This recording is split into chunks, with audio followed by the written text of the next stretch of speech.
I just had to dig into what is the core of what makes you go. Because it's not YouTube. It's not views. It's not likes. Those are all after effects of doing a good job. But you were started by something. And so if you can tap into whatever that something is, the medium might change, the platform might change, the whatever, but the internal reason for doing what you're doing never changes.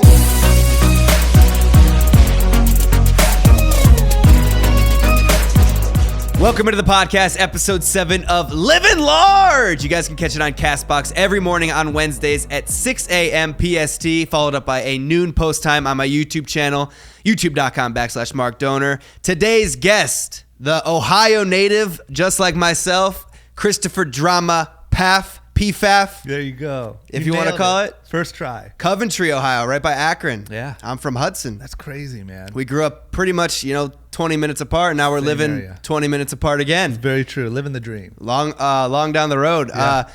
Jump into it before we get into the business, the entrepreneurial stuff. Let's talk about that journey from what made you want to come from Ohio out to Los Angeles. For me, it was really rooted in skateboarding, right? Like I was obsessed with skateboarding. That's all I did, like all day, every day. And Los Angeles is the skateboard capital of the world. Okay. And so I knew I wasn't good enough to be a pro skateboarder, like probably around like age 16, but I was like, I just want to work at a skate shop or be a filmer or like do anything, just skateboarding. And then on top of that, it was just that, as you know, there's just not much opportunity in Ohio, right? And I just was ambitious and I wanted to do something. And so I think from age like 14 on, I was like, the moment I graduate high school, I'm moving to LA. That was just always the plan. So that was it. As soon as I graduated, I moved out. Was it a tough decision? Did you know anybody out here?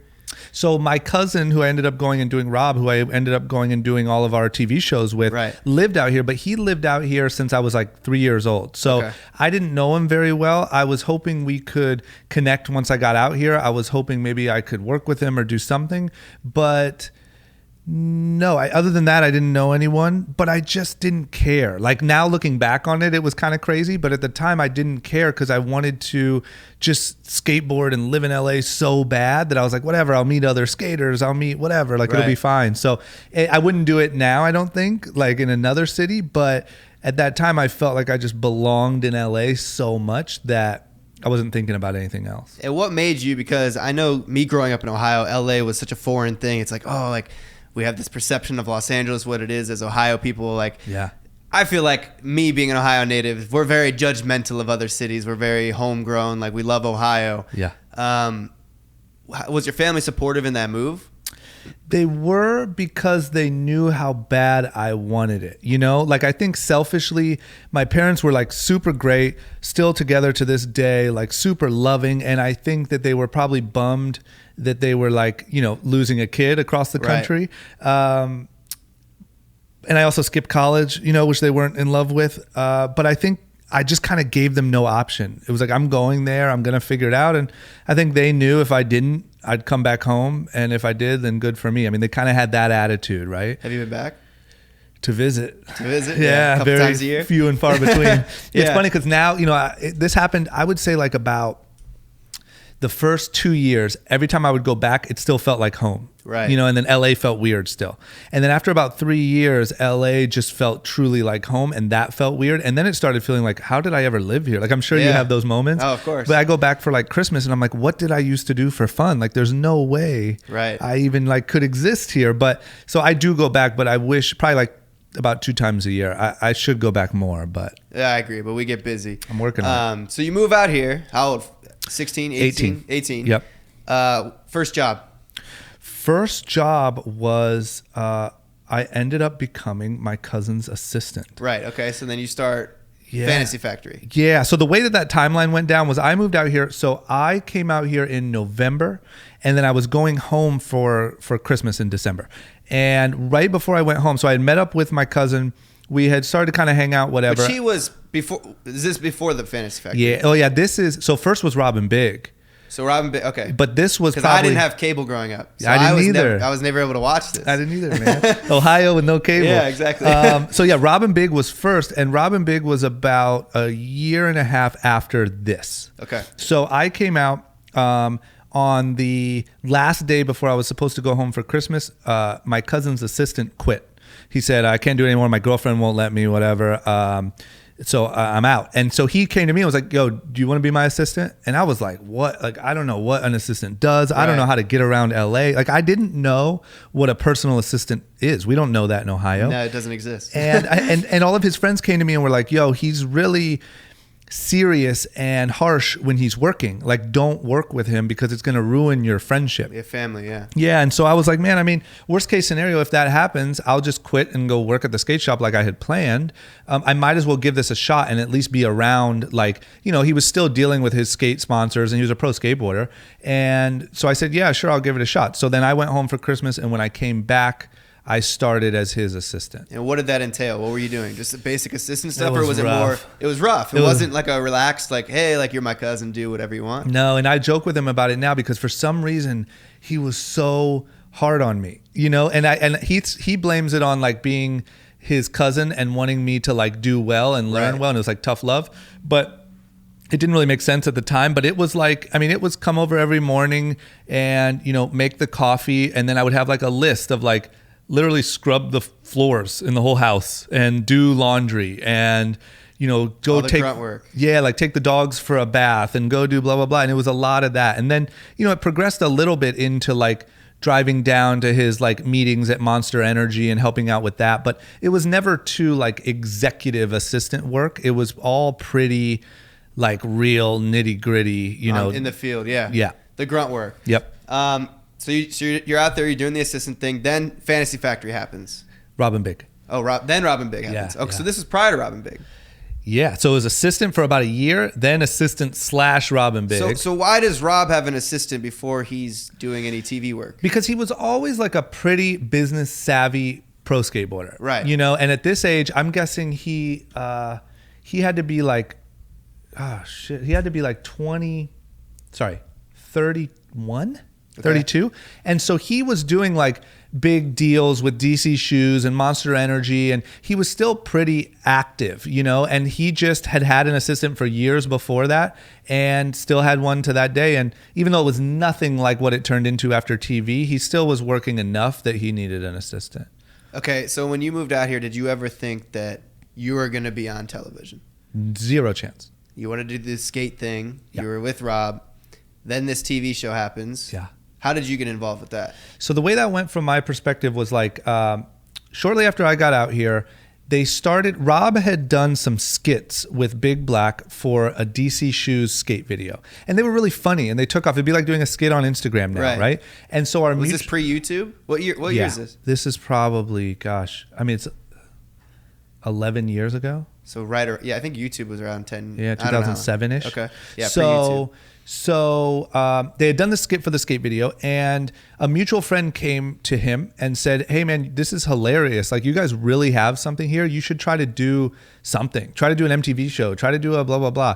And so shortly after I moved, the first way that like what that manifested into was they just brought cameras over before camera phones. They just brought cameras over and set them around the house. And they're like, anytime you guys are doing anything crazy, just film it. And just, you know, so we can start to put together like a tape here.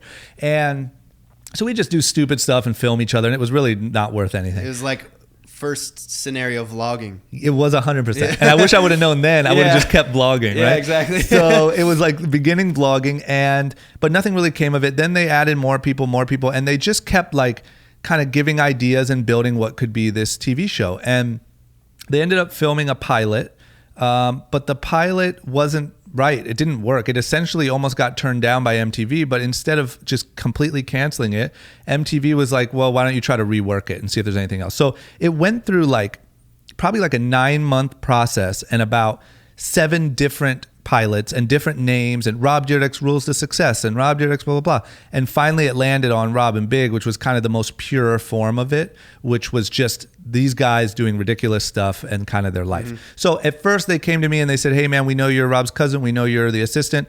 You're going to be in the house every day, but you're not, like, this isn't about you. Just kind of stay out of the picture. Okay. Because of course when that happens, like imagine if you get a reality show tomorrow all your friends are going to want to come in and be characters and be around and be funny.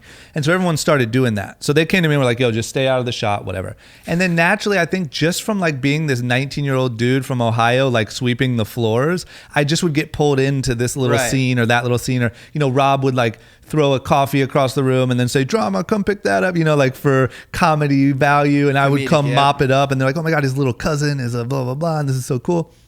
And it just kind of naturally... I just naturally found my role in like the dynamic being that character, you know? And so then it ended up going and we shot a whole season and it aired. And I remember them coming to us and saying, hey, you know, your life's about to change. This is going to, you know, really, people are going to recognize you walking down the street and stuff like that. And we were like, come on, man, no way, you know? And it launched and it was just a massive, massive hit. And that was in like the prime of MTV, the prime of reality TV, before vlogging and Instagramming and all that stuff. And like it just instantly exploded into this like phenomenon, you know? It's so crazy because it's like, honestly, it is vlogging before vlogging existed. It's like your friends become not necessarily just your friends, but they become characters. And it's so crazy to hear you say this, because I've honestly never seen Robin Big, because like I said, I never had cable growing up, so I was always outside. I was never watching TV. My parents were anti-cable, anti-phones, and it's honestly weird being in this industry since I grew up on that. But like from a lot of the things you're saying, it's like that kind of stuff hits with me, because in my group of friends, that's what we did essentially.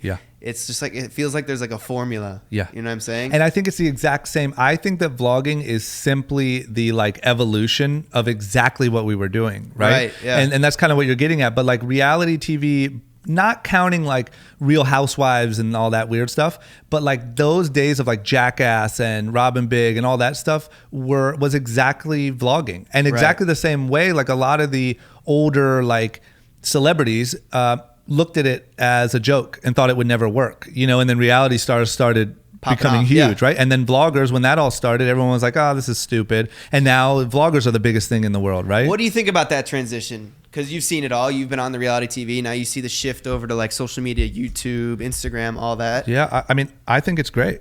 I think it's like hard to stay on top of, you know, but I think that it's great. And I think the same way that people look down on us when we were exploding from reality TV, people, like I said, are looking down on social media and vloggers and that stuff. And I just don't see how you can, you know, it's just things evolve. This is where it's evolved too. And at least it's evolved in a way where everyone has a shot and everyone, it's in your own hands. And if you make it as a vlogger, like you did something really special because you battled through the millions of other people pointing cameras at stuff and really built an audience and built a connection with millions of people. And I think that's incredible. Yeah, it's. I think right now it's still, we're still looked down upon like the social media stars, but I think eventually it'll take the shift. And it's already shifting. You already have Will Smith vlogging. That's a win. That's such a win for the vloggers. You know what I mean? You got Joe Rogan doing podcasts and stuff. I mean, I would consider podcasts in a way social media. Yeah, I would too. It's new media. New media, right? But I think like you're already on the tail end of vlogging being sort of misunderstood or looked down upon.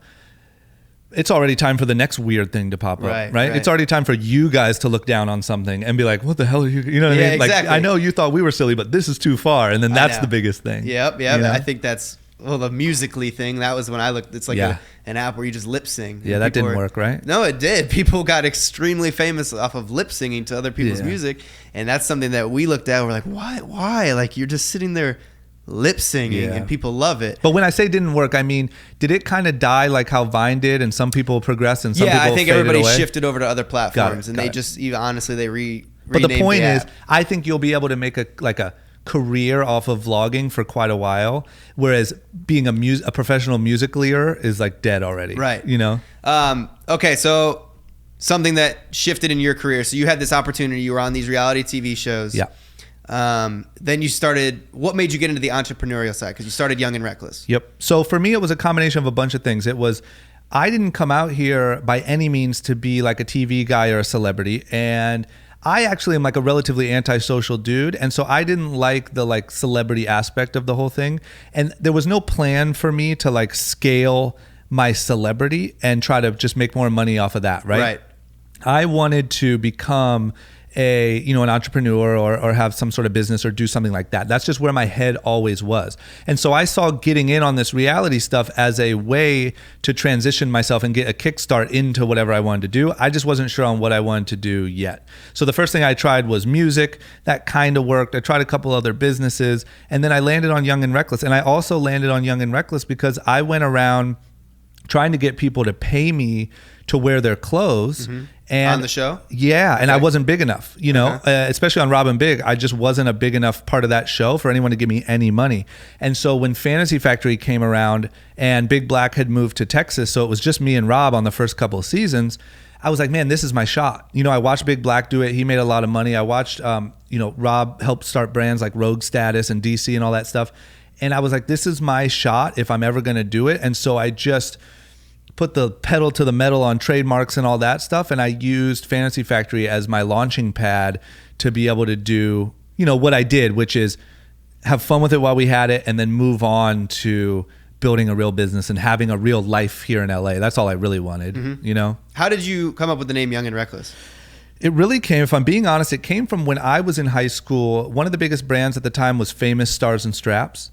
And that was Travis Barker's company. And it had that famous F with the star in it. And kids would walk around my school, like the nerdy kids would walk around the school with a Famous shirt on, and they really thought they were famous because their shirt said Famous. And back on MySpace in those days, people used to write, don't hate me because I'm famous and blah, blah, blah, famous with the famous F. And so when it came time for me to start a brand, I was like, I want to create something that has a feeling like that. I just don't want to call it microphone clothing and tell everyone why they should buy into it. I want this to mean something. I want it to stand for something. And I always looked at myself as this sort of, guy that came from Ohio with no education, figured it out and made a life for myself. And to me, that was Young and Reckless. And I wanted to highlight other people that were doing that and learn their stories and tell their stories. And that's kind of where it came from.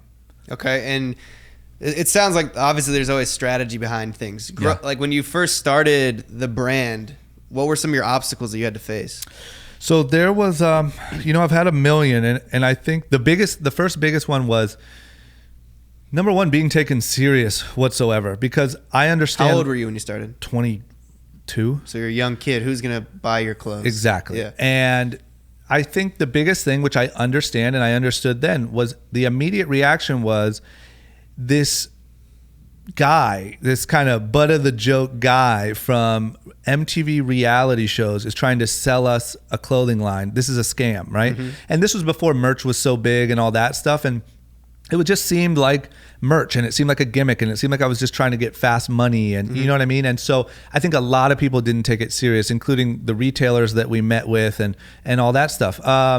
So we had to fight against that a lot. And then second was, when we first launched with Pacific Sunwear, the store, and we first launched with an episode on the show that kind of coincided with the launch, and it sold really well for a few months, and we were like, oh my god, this worked, this is so awesome, we're huge, we have the next biggest thing. And then the moment the show went off the air, it just tanked, and it was in the back of the stores on the floor, nobody else would carry it, nobody would pick it up, and I was like, oh my god, it is just crappy merch and nobody's taking it serious, and we're screwed. And so at that point we just went and did as much marketing as we could outside of me. We worked with a lot of the young influencers. We worked with athletes and rappers, and we did a big deal with Meek Mill right before he dropped his first album. And we did all these projects to make sure that it was looked at as the new hot brand, not drama from Fantasy Factory's little project. Merch. Okay, yeah. So those were the first two big ones,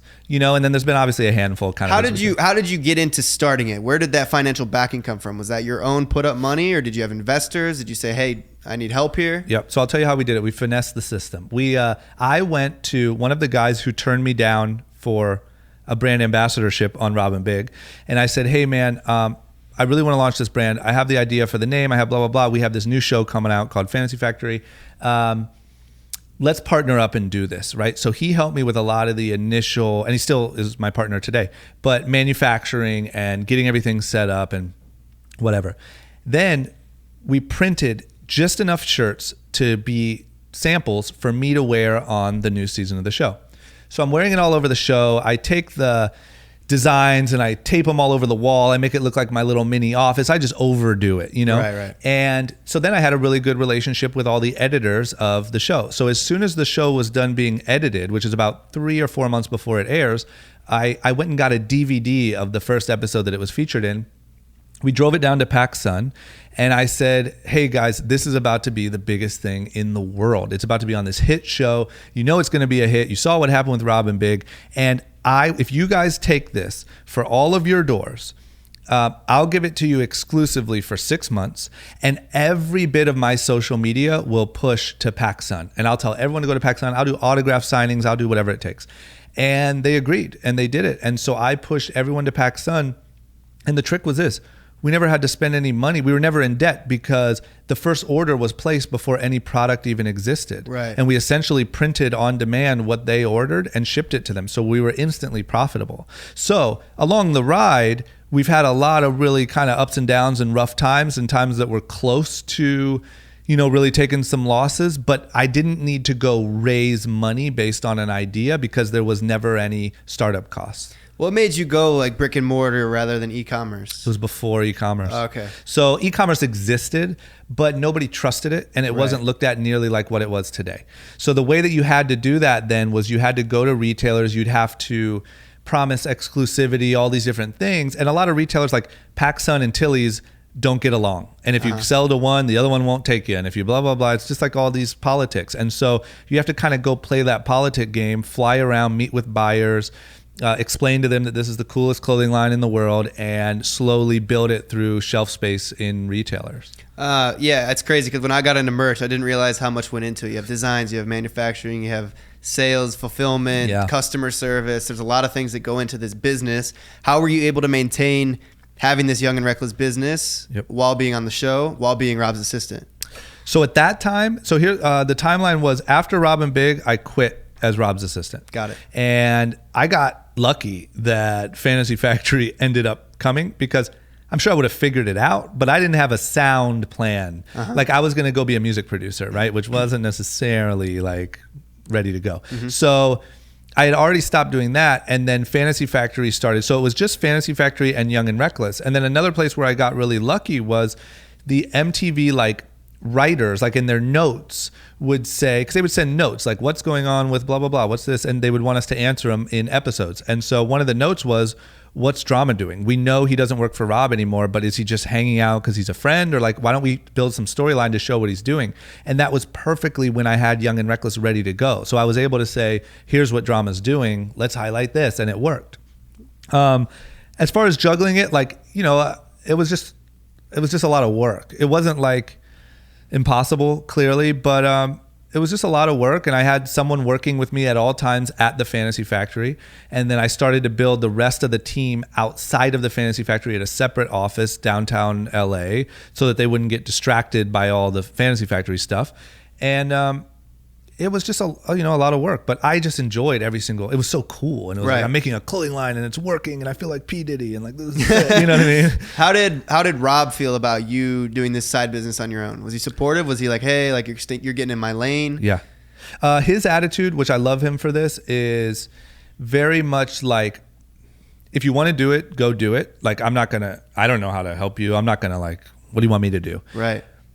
But once I did go do it, he didn't hate on me at all, and I don't know what I would do in his position, but I know that there's a part of me that might be like, hey, chill out with that stuff. Like I have sponsors and I have all this stuff that I'm trying to do, like chill out.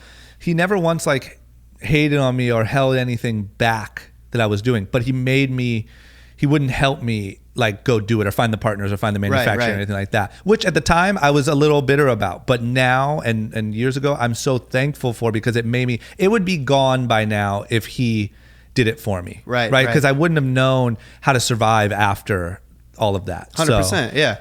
And I think what I can gather from your story, and a lot of you and I have very similar stories. I didn't necessarily get on a reality TV show, and I was a videographer, but you kind of took an opportunity and ran with it. And I think that's a lot of people, they fail to see that. So they can associate you, say, oh yeah, he's big because his cousin was on this show and he was a part of it and he's the reason. But And the same people say the same thing about me with my buddy Logan. It's like, oh, he was in Logan's stuff, like that. But I took an opportunity that I had and I made the most of that opportunity. Yeah. And I think what I can gather from you is you always said yes to whatever. Yeah. You were never like, no, I'm not going to do that. For sure. And I think I did a good balance of like finding my way in, but never like over asserting, thinking it was my show when it wasn't, or thinking it was my, you know what I mean? And what I've learned after doing this for so long is anyone you meet that's had the level of success that you have, or that, Young and Reckless has, or whatever, like it doesn't happen by accident. It never does. I've never met anyone successful with, no matter how many excuses people make for them, and they've just been a dummy that got lucky. Right. It just doesn't happen. Anything that lasts this long and succeeds on this level, it just isn't, you know what I mean? You can't fake that. And I think in the beginning that definitely people said that a lot, and I understand, like right after you have a hit show and then your clothing line blows up, like who's really going to be like, oh, that little kid must be a genius. Yeah. Like, come on. But now that it's been so long afterwards, I don't really get it anymore. But that's just of course people are going to they want to place a reason why you're successful. Right. Because it makes it easier to explain why they haven't made it. Exactly. Like, well, if I knew Logan Paul, I'd be famous too. Like, well, you didn't. Yeah, there's been others that, have been down the path and they don't take the opportunity and take advantage of it. Yo, guys, I interrupt this podcast to let you know that this episode is brought to you by Green Chef. The cool thing about Green Chef, guys, is they're actually owned by HelloFresh, which I mentioned in the last podcast, and I hooked you guys up. Green Chef is a USDA certified company with a lot of organic options. Anything you need straight to your front door. They do the grocery shopping for you. They have different kinds of meal plans including paleo, vegan, vegetarian, keto, gluten-free, omnivore, carnivore, whatever it is, you got it. The cool thing about Green Chef is I hooked my roommate up with the keto diet because that's what he's on right now. And anytime you guys want to switch up your diet, you can. It's just one step away. The cool thing about Green Chef, as I mentioned too, is they have chefs that give you step-by-step guides. They give you photos to follow along with so you guys can cook the meals to perfection. And obviously, the best part about it is that you don't have to go to the grocery store and get it yourself. It is delivered right to your front door. So you just live your life. You come home and you have that fresh stuff ready to go and cook up. They got a lot of global cuisines, a lot of different options. I'm hooking you guys up this time with $50 off your first box of Green Chef. Just go to greenchef.us/large. Don't forget that is greenchef.us/large for $50 off. Do not put .com.us.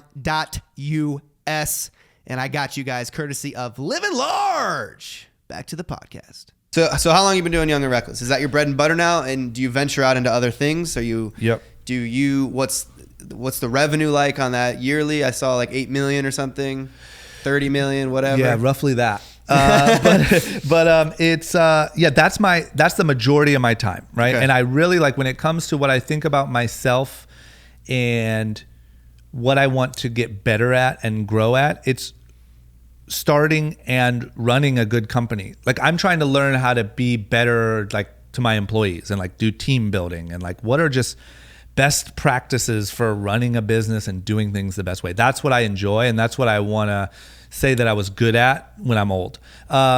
So that's 90% of my time. That's huge majority of my income. Outside of that, I started podcasting about 2 years ago, and that's been going really well. Been trying to create as much content as humanly possible, but I don't know how you guys do it. Yeah. And I've had investments, and I've tried random stuff. I tried making a frozen burrito company, and I tried, doing clothing for 1 million different people and doing merch, and we still do a lot of deals and do collaborations and stuff like that. And then investments, I do investments with friends and tech companies and stuff like that. But the majority of my time is spent running Young and Reckless. And how do you manage to do that? Have a successful clothing brand for such a long time? Because I'm not driving down the street seeing Young and Reckless billboards. I'm not seeing commercials. It's kind of a word of mouth, and you guys do it really well. I've even gotten some care packages in the mail from you guys. That's great. How do you manage to do that? I think the biggest thing is you gotta we found a connection with our customer. We have never tried to be the coolest guy in school. We try to make, now we're making denim, we're making full collections, we're making all this cool stuff. And our goal is to be as affordable and attainable as possible. We don't want to be cheap, but we want to be affordable. I have no interest in being the coolest guy at the fashion show, Right. And I think that because of that, we've built like now it's been 9 years and we've kind of built this connection with an audience that just sustains. And I think now the older brother is buying his younger brother Young and Reckless because he used to wear it when he used to watch Fantasy Factory, and now he wants him to have the new jeans, you know? And they didn't have that when he was young. And I think another thing is we never, even when we had the opportunity to kind of like blow out and do licensing all over the world and go for the like $100 million payday, we didn't. And we kept it core. We kept our staff as a tight team, and we kept everyone on the same page because our goal was always to make a long-term profitable business that we could rely on for a very long time. It was the exact opposite of what a lot of people thought. It wasn't a quick money grab. And I think now that's really benefiting us. You know, now, even this many years later, no reality TV, no billboards, none of that stuff. This year will be our biggest year that we've ever had. And that's after a shift from retail collapsing and figuring out e-com and Facebook targeting and Instagram and all this different stuff. But it's because of those few select principles that have really kept it sound over this much time, you know? So we've talked a lot about the success, and then they hear that, but I'm sure along the way there's been some heavy potholes. Oh yeah. What are some of your biggest failures? What are some of the lowest moments where you were like, damn, some shit's not going well? Yeah. The biggest one, like the way my life has worked out, like I've had a lot of ups and downs, but I had one big period of down that was like by far the worst. And it was just over 2 years ago, and it lasted, 6 months or close to a year. And it was really a combination of things. It was the fact that our TV show we were done. We were done shooting. We were off the air. And that was so good for me because like I said, I didn't like the pressure to perform every day and the celebrity thing. But what I missed was I didn't realize like I had a group of people that I had to go see every day. And these people like borderline raised me. Like it was when I got sick, when I was 19, it was our producer that found me a doctor and checked up on me and made sure I was okay, and it was like all of these people had stuck with us pretty much from Rob and Big all through Fantasy Factory. And so I think I underestimated how much that added to my life, having a group of friends and quote unquote family to go be with every single day. Then on top of that, retail started having a really tough time. And one of our biggest retailers, PacSun, filed for bankruptcy. And that was rough because that meant, a lot of stopped money. That meant a lot of returns. That meant all of this stuff that you had spent so many years building, like Macy's and PacSun and all these places, now just weren't taking any more orders. They were returning orders. It was just a terrible time for a business, right? And I think as a whole, adding a couple other personal issues, a bad breakup, whatever, it just put me into like this really bad hole where I wasn't sure why I was doing anything. Like everything seemed to suck and everything seemed pointless. And the whole business of clothing seemed pointless, and going back and doing reality TV seemed pointless. It just, I don't know, man. It was a really weird, just sort of dead end feeling. And I remember I would just go to the office every day and get bad news for like a year. And it was like, so-and-so returned their order, blah, blah, blah. We have to fire this person. And now this is a friend that you've built a relationship with and traveled with and built a brand with, and you have to fire them, not because they did anything wrong or I did anything wrong, just the world changed. And so I was firing friends, I was doing all this stuff, and I was going home every night and drinking and just walking around my place and just trying to figure out what life meant. And like, it really put me into a deep, dark, like sort of depression. But it just turned around step by step, you know what I mean? How did you make that turnaround? Because I think, to be honest, and I hear this a lot I don't know if it's LA or if it's just this industry of entertainment. I've dealt with the same thing, kind of going through it right now. That's why I want to talk to you about it. It's just, I'm at that point where I feel like similar to, you're like, whoa, you're just like at a dead end. There's like nothing is fulfilling anymore. How do you overcome that? How do you get out of that? So I think that there's a lot, and I think anytime you want to talk, call me on it. But I think that it's about, for me, I had to completely rediscover what meant anything to me. And there was something that drove me to leave Ohio and leave the comfort of a nice, comfy life in Ohio and come to LA. And I found success, and that was great. But But that phase had ended, and now it's time to figure out what's next. And the only way to do it is to dig deep back into who you are and what is driving you and push towards that, even if it means rebuilding and redesigning and going in a slightly different path, you know? And for me, it was also health. And it was like, I don't want to sound like the hippie guy here, but like health and mindset and meditation and all of these like practices that I always looked at as kind of whatever, because I was a skater dude from Ohio, are so important to just balancing your sanity. And it's like I wasn't healthy. I was eating like crap. I wasn't doing any sort of physical activity. I was pounding a bottle of wine every night and taking Xanax to go to sleep. And like it was a mess when you really looked at it. But at the time, it didn't feel like that. And it started with, you know, going for a run. And I hate running. I still hate running today. Yeah. And it was miserable. And running a mile was the hardest thing in the world. And I went for a run, then that led to a longer run. Then that led to going with my friend to a Soul Cycle class. And I was like, oh, this is kind of neat, even though it's weird. And then it led to, you know, getting a trainer. And then it led to meditation. And then it led to reading the right books. And then it led to podcasting. And I started having really good conversations with other people who had been through similar things. And I took their recommendations. If they recommended a book or a meditation or whatever, I tried it. And I learned that, like, man, it's easy to come out here as a young, scrappy Ohioan and have some wins and feel like you know it all and you got it all figured out, but it won't last you. You'll hit a wall, and you have to refine the tools that are in your toolbox, and you have to plan your morning schedule better and what time you go to bed. And like, I hate to say it, I hate to be that guy, but it's all so important. And you notice that when your personal life and your exercise and your health start clicking, your ideas start clicking too, and your mind starts clicking, and you start saying, well, hey, I could do this, you know, I could do this next thing or that next thing. And I'll tell you, man, guys like me and you, we just want something to focus on and do good at and achieve, right? That's what we want. It's just about finding what that next thing is, diving into it, attacking it, and making progress. And before you know it, you just start feeling that feeling again. And it's just like, oh man, you know what I mean? Right. And it's a slow build. And there's not one magic solution. But growing up in Ohio, not going to college, I was not equipped with the proper tools to have a lifetime in LA or entrepreneurship, or, you know, there's just challenges that, right. You know, and that you had to figure out kind of on your own. I did. And I've noticed, honestly, I've noticed just by watching YouTube and whatnot, 2018 has been a rough year for like a lot of YouTubers, a lot of people breaking up, a lot of people taking breaks from YouTube, because there is that shift right now. Vlogging was so hot for like a year and a half. Yep.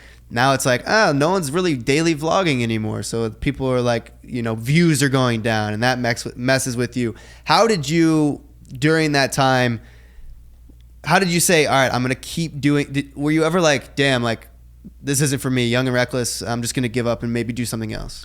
So I definitely felt that way.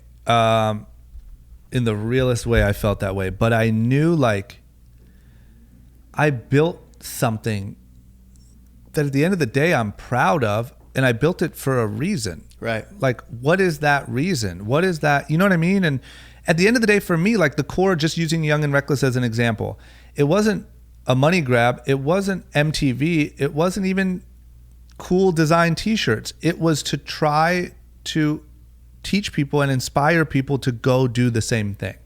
And so that's what I focus on. And that's why I started podcasting. And that's why I started, you know what I mean? And that started to give me some hunger. And now when people start coming up to you, instead of saying, hey, we love that episode of the show where you jumped off that thing, and they're saying, hey, episode 60 of your podcast changed my life, you're like, oh crap, this is something. So now you want to keep getting better so that you can tell them what better even looks like. And you can try this new thing and try that new thing.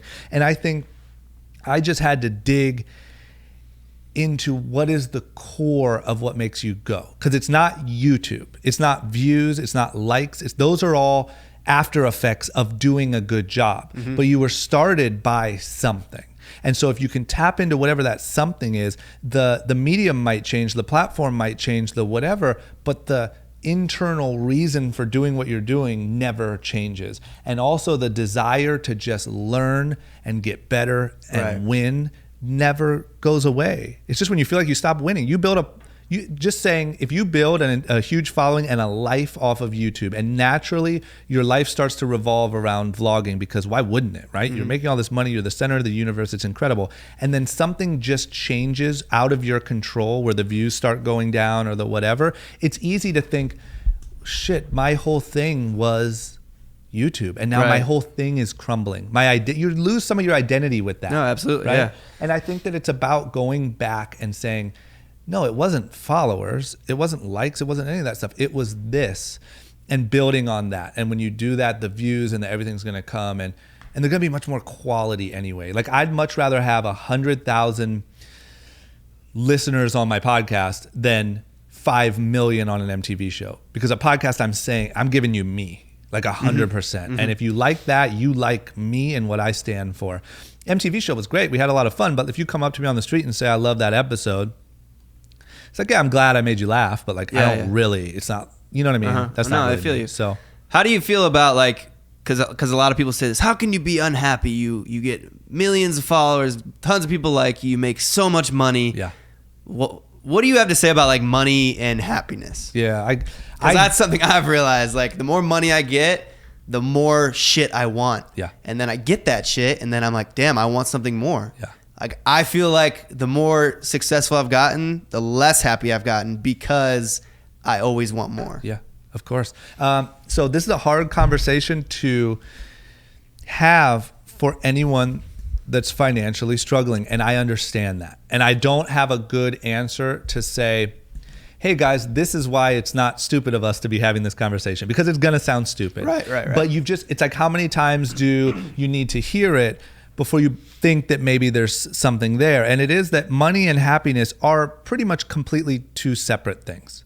And I think that, sure, you can use money to fund happiness, but that's in ways like doing nicer things for your family and doing genuinely great things for your friends. And let's be honest, myself included, a lot of people, when they first start making money, don't spend it on that. You know, you spend it on watches and cars and trips and great things.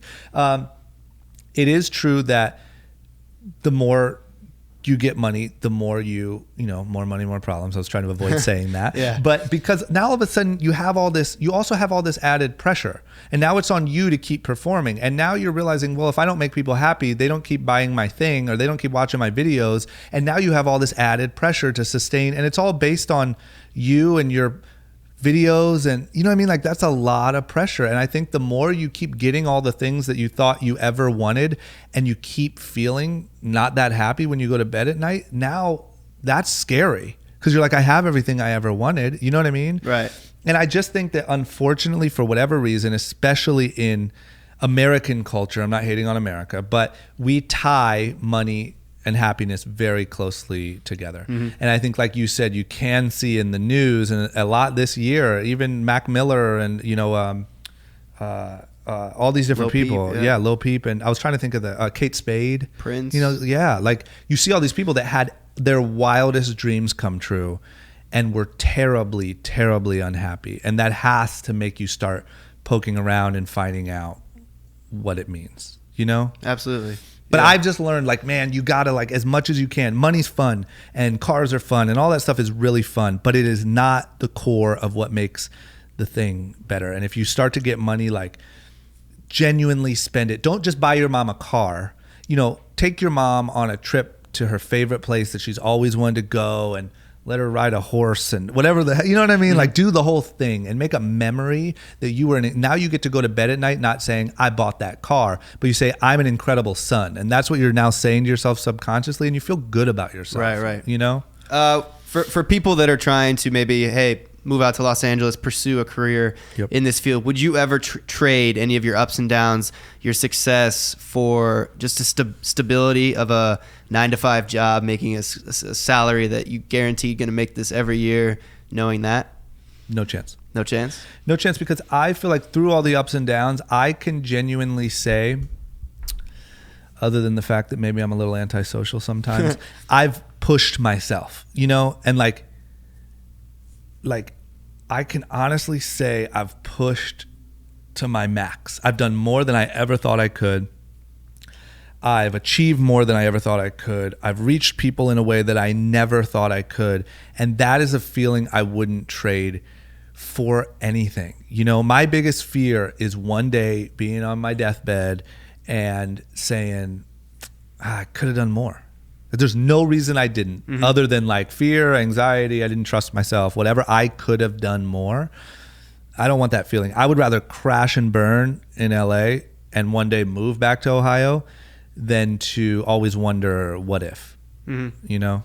What do you think is the biggest advice you would give, looking back on your journey, to people that the 18-year-old from Ohio that wants to go against, you know, go right when everybody goes left, when they want to come out here and there's a lot of doubt, there's no stability, it's a big risk. Yeah. What's some advice you would give someone like that to pursue what they really want to do? Yeah, and I want to give the most sound advice I can on this one, and that is to do it, but don't just do it and disregard everything, right? So there has to be this fine line between, if you see the vision, if you believe in it, then do it. You're the only one that's ever going to see the vision if it's something special, right? At the same time, pay attention to advice, pay attention to input, read about what other people have done. If you want to be a YouTuber, really study what YouTubers have done. Offer to work for a YouTuber for free. If you want to be in the clothing business, do the same thing. Like, put the work in. There's a difference between ignoring the haters and ignoring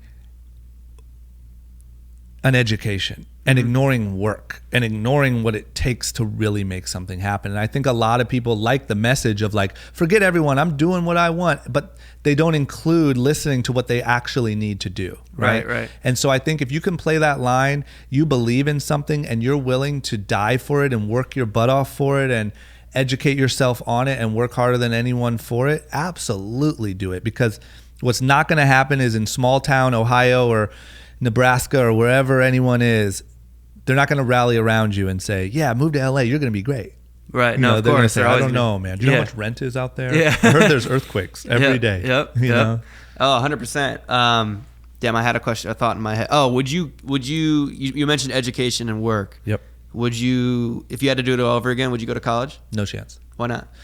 Because I think that college is only like dramatically over exaggerated the importance of it. And I think that if you want to be a doctor or a, engineer or something that you have to go to college for, absolutely go to college ASAP. Even if you want to be a photographer, go to some sort of special training. Like, I'm a big fan of educating yourself. But I think that for me, I didn't want to do anything but skateboard and meet people and go for it. And if you have any of that mentality where you're not sure what you want to do or you're just kind of hungry to figure it out, don't go to college. You're just going to stack up debt. Right. You know, I just paid mine off. There you go. And you're like a really successful dude that like came out and did a really good job pretty quickly.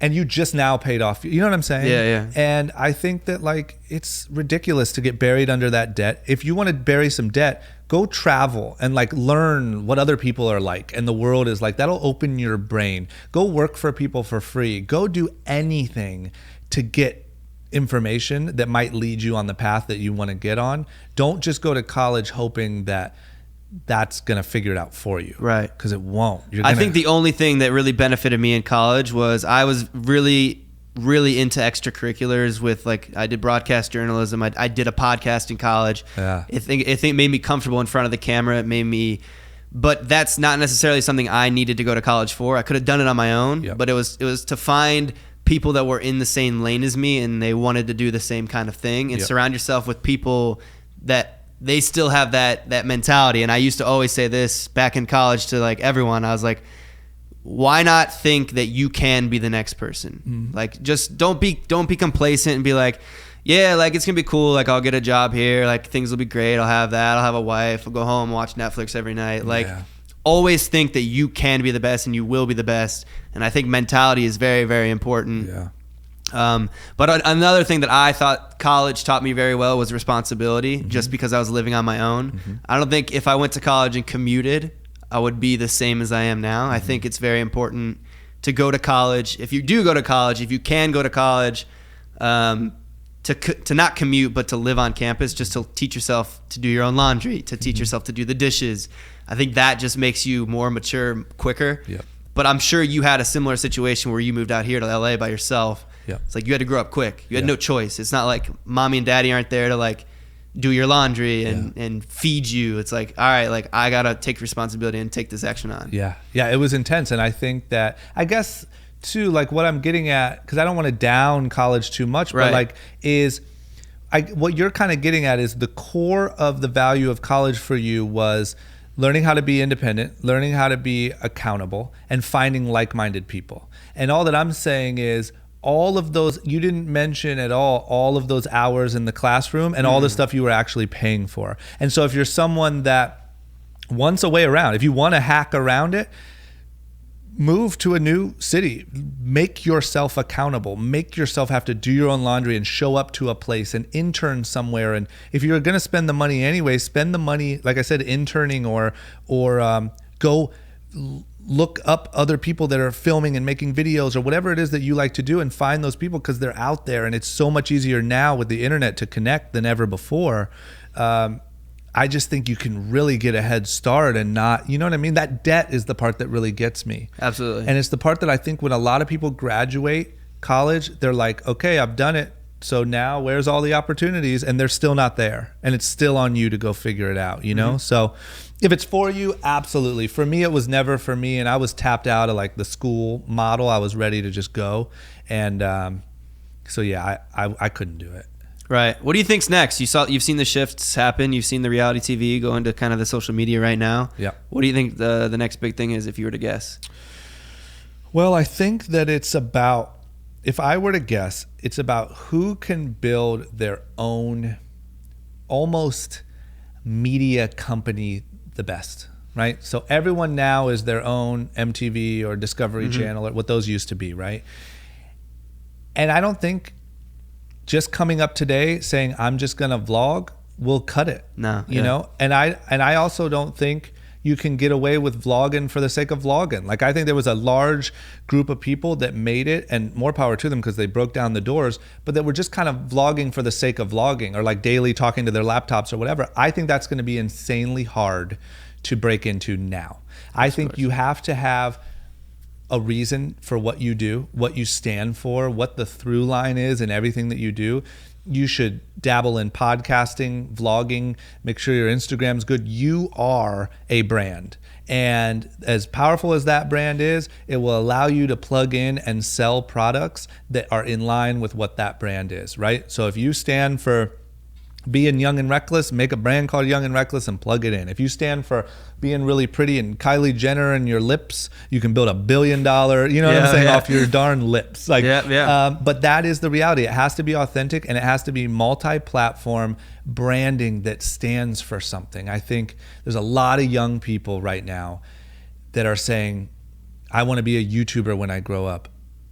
And that's not enough. And they're heading down a dead end. Oh, of course, yeah. You know, and you can't just be that. Like I'm not just a YouTuber. Like you said, I have the podcast, I have YouTube, I have Instagram, I have Facebook, I do merch, I have music. Like I'm a business. Yeah. You know, like and you just had to learn that and evolve that. And so what I'm saying is like you came up in a time when YouTube and all these apps and everything were exploding, and you guys all came up in this thing, and you were like, you're it. Like you are, when all those apps were exploding, you guys were all exploding. Yeah. And now you have all the ones that have made it have branched out and created other things. And so what that means is the next generation of people are going to have to start with the same thing that you have now. Like they're going to have to start with, like I said, a podcast, a this, a that, or whatever, because just trying to replicate what you guys did will no longer work. If someone came up to me today and said, hey, I'm going to be on a hit reality show and launch a clothing brand off of it, I'd be like, good luck, because nobody's watching reality shows, right? Yeah. So by the time you realize it's what you want to do, it's already too late. You have to do what's next. Right. No, and I think too, it's important. I've actually learned a lot from this podcast, and I think, guys, it's cool because you're the first guest I've had on that I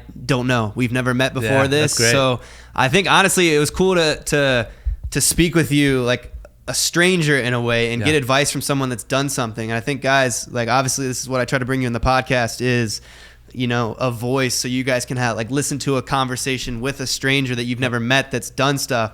But this was really good for me, and I think thank you, man. Me too. Just mentally too, because like it's not good to know that you've struggled. Yeah. But it is. It's good to know that you have had similar things happen in your life that I experience, and it's good to learn from you. Yeah. And see that there is more to come, and there's a way to get out of this rut that you're in. For sure. And two things. Number one, I'll give you my number when I leave here. Call me anytime, because there's a lot of details and that stuff to like what I went through that I think you could probably relate to a lot. The other thing is I just want to encourage you, because this literally, not to be, no pun intended, dramatic, changed the trajectory of my life.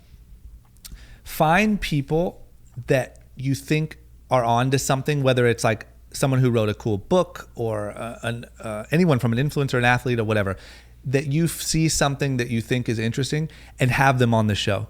It doesn't matter how, I don't care how, you don't seem like a socially awkward dude, but like no matter how uncomfortable you feel, no matter whatever, have the conversation, because I'm telling you, man, I have left some of my podcasts like changed.